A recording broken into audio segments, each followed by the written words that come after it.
The USGA has a problem it did not expect, and that problem has Rory McIlroy's name attached to it. Rory, 4 majors, career Grand Slam incomplete, publicly called out conduct standards on tour. Wyndham Clark, locker room demolished at Oakmont, banned from the property, crowd booing him through a wire-to-wire major win. 2 men, 2 completely opposite public images right now. The golf world is not debating Clark's behavior anymore. It is debating who gets protected when someone with McIlroy's stature actually speaks. Here is what nobody is framing correctly. The USGA spent months managing the Clark fallout, the Oakmont ban, the anger management requirement, the charity condition, and then Rory walked into a press room and made their carefully managed silence look like a cover-up. That changes the conversation entirely, because this was never just about broken locker doors. It was about which voices the governing bodies of this sport will tolerate, and which ones they will quietly bury before the cameras catch it. Drop your reaction in the comments, because I genuinely want to know whose side you landed on before this video even starts. Now let us talk about what actually got suppressed here. To understand why this situation became what it became, you need to go back to the afternoon of June 18th, 2023 at the Los Angeles Country Club, because everything that happened afterward traces directly to one stroke. Wyndham Clark was not supposed to be the story that week. Rory McIlroy was. The narrative had been written weeks in advance. The Heartbreak King, the 4-major champion who kept knocking on the door of history, finally closing it at a US Open. The crowd wanted it. The media had pre-drafted it. Golf's most reliable tragic figure was going to finally get his redemption. And then a 29-year-old from Denver, Colorado, a man whose best major finish before that week was a tie for 75th, shot a final round 70, made up-and-down pars on holes that had ended other men's afternoons and won by 1 stroke. 1. Clark collected $3.6 million, vaulted to 13th in the world rankings, and walked into a Ryder Cup roster conversation almost overnight. That is not a golf story. That is a hostile takeover. McIlroy finished 2nd. Again, the career Grand Slam still sat 1 major away, and the man who took it from him that Sunday was not a rival with a decade of history. He was someone the broader golf public had barely learned to spell. That detail matters because of what it did to the crowd dynamic that would follow Clark for the next 3 years. You do not just beat Rory McIlroy in a US Open by 1 shot and walk away clean. Golf fans have long memories and longer loyalties.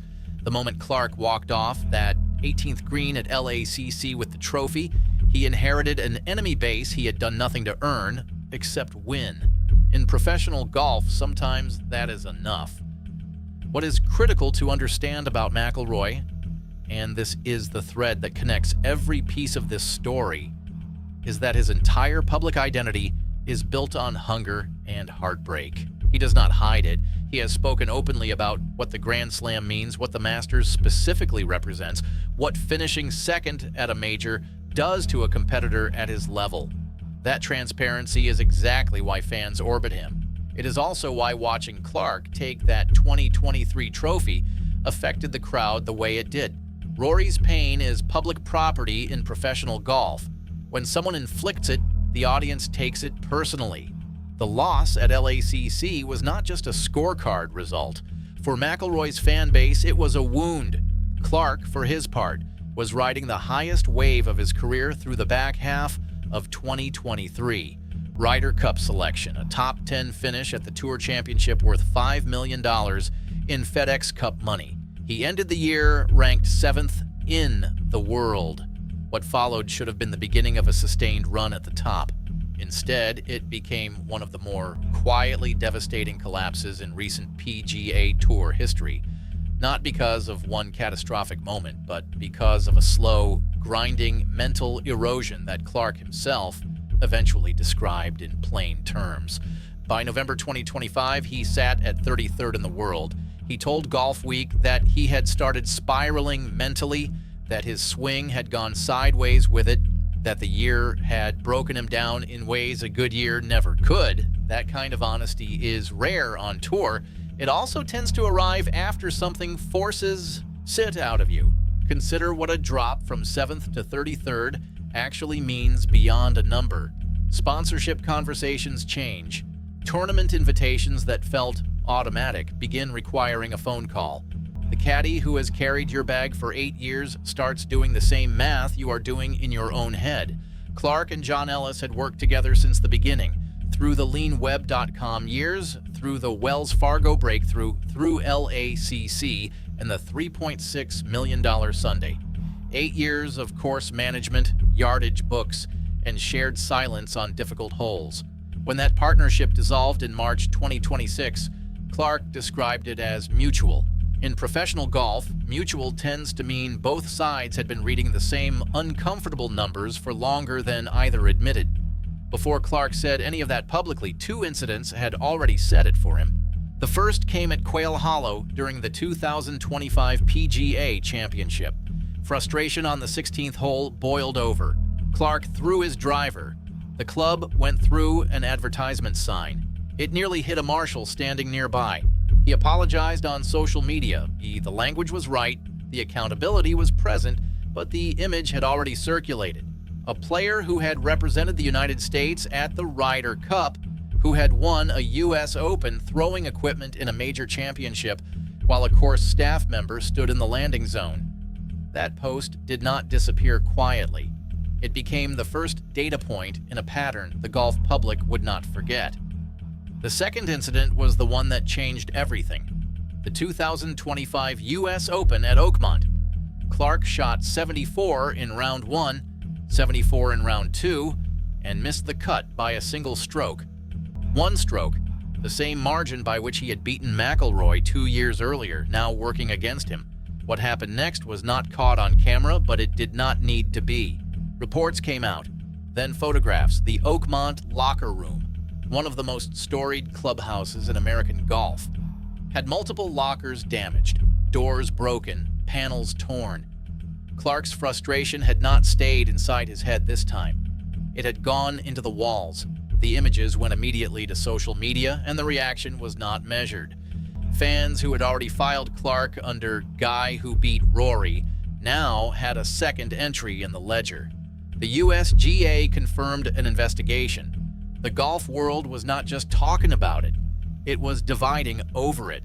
Oakmont's response arrived in a letter from club president John Lynch, obtained by Golf Digest and shared widely enough that it effectively became a public statement. Lynch called Clark's conduct unacceptable. He called it damaging to the integrity of the sport. The ban was immediate, and the conditions for reinstatement were not symbolic. Pay for the physical damage, make a meaningful charitable contribution, complete anger management, or counseling. Those are not the conditions of a slap on the wrist. For a player of Clark's stature, a Ryder Cup representative, a major champion, they represented something the sport had rarely said this plainly to someone at this level. Your behavior has consequences that your ranking cannot absorb. Clark went to social media again. The apology was genuine in tone. He said he deeply regretted what happened, that he wanted to move on, that Oakmont and the USGA deserved better. But the photograph of those broken lockers had already done its work. Apologies travel slower than images. That is just the physics of how sports controversy moves now. The statement Clark released read with real remorse. The comments section beneath it did not match that energy. Golf Twitter had already made its ruling, and no amount of carefully worded accountability was going to walk back what those photographs established in 30 seconds of scrolling. Here is where Rory McIlroy enters the conversation in a way that made the USGA deeply uncomfortable. And it is important to understand that McIlroy did not arrive as a critic of Clark specifically. He arrived as a man with a documented, consistent, publicly established position on conduct in professional golf. Earlier in 2025, after watching Patton Kieseier's outburst at the Valspar Championship, McIlroy had spoken to the press about how relatable frustration is and how that relatability does not extend to the expression of it. Then came the Ryder Cup at Bethpage Black in September 2025. American fans booed European players off tee boxes. They cheered missed putts. State police were brought in. Someone threw a drink that hit McIlroy's wife, Erica, while she walked the course. McIlroy stood in front of cameras afterward and said plainly that golf cannot and should not accept that, not as an emotional reaction, as a standard.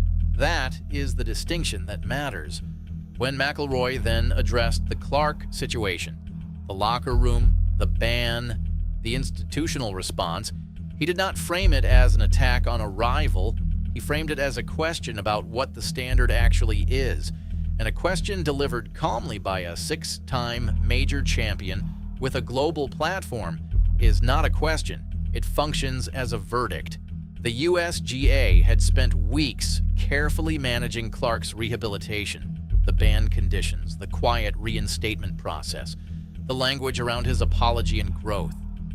McIlroy's public framing turned that careful management into evidence of inadequacy, not through accusation, through implication. That is harder to absorb institutionally because there is nothing direct to respond to.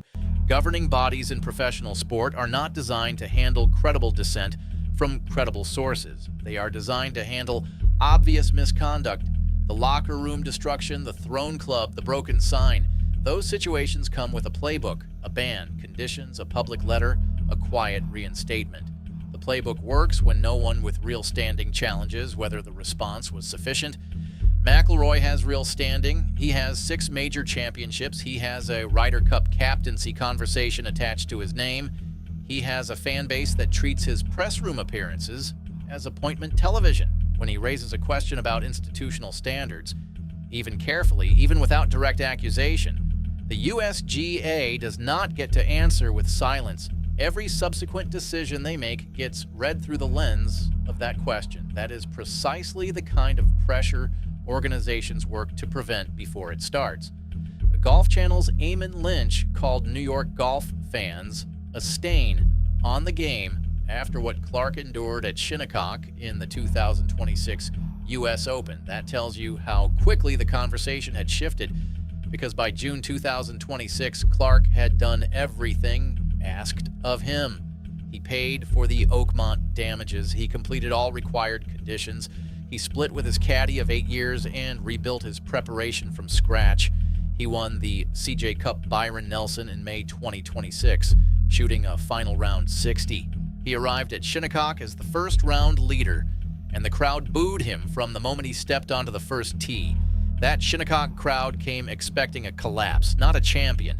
Wire to wire, that is how Clark won the 2026 U.S. Open, leading after every single round, enduring 5 bogeys in the final round, while a hostile gallery cheered each one, watching the crowd serenade Scottie Scheffler with happy birthday, while rooting openly for Clark to collapse. Spectators were ejected from the grounds. Clark bogeyed the 2nd, 6th, and 7th holes, while the crowd noise after each mistake sounded more like celebration than reaction. Scheffler, chasing the career Grand Slam, turning 30 that Sunday, was the chosen champion, and the gallery was not quiet about it. Clark kept swinging. He did not collapse. He tapped in the winning putt and said simply that they definitely did not want him to win. That sentence carries everything. The awareness, the defiance, the refusal to pretend the crowd was on his side. Clark's core identity has always been raw emotion, and it survived everything that tried to weaponize it against him. McIlroy, for his part, finished the 2026 U.S. Open without the trophy. The wheels came off again. The career Grand Slam, the Masters, the one major he still needs, remains unfinished business. His public statement on conduct standards now sits in the historical record of this story as both a principled stand and an uncomfortable reminder that golf's governing bodies do not reward players for making institutional silence visible. Whether a formal fine was issued or whether the pressure came in quieter forms, through conversations, through the kind of guidance that never appears in official statements, is precisely the kind of thing that does not get confirmed publicly. That is how organizations protect themselves when the loudest voice in the room is also the most credible one. The real question this story forces is not whether Clark deserved the Oakmont ban. He did, and he said so himself. The question is whether the USGA's response was proportionate and whether Rory McIlroy asking that publicly, with his name and his record attached to it, is something the sport's governing structure was prepared to absorb without consequence. Based on everything that followed, it clearly was not. Golf has always had a gentleman's code. What this situation exposed is that the code has terms and conditions, and some players are better positioned than others to read the fine print. Clark learned that from the wrong end of a ban notice. McIlroy may have learned it from the wrong end of something quieter and harder to prove. In professional golf, the most powerful penalties are the ones nobody confirms. If this breakdown changed how you see the Clark-McIlroy dynamic, or if you think the USGA handled this exactly right, the comments section is waiting for that take. Subscribe if you want the next one before it gets buried,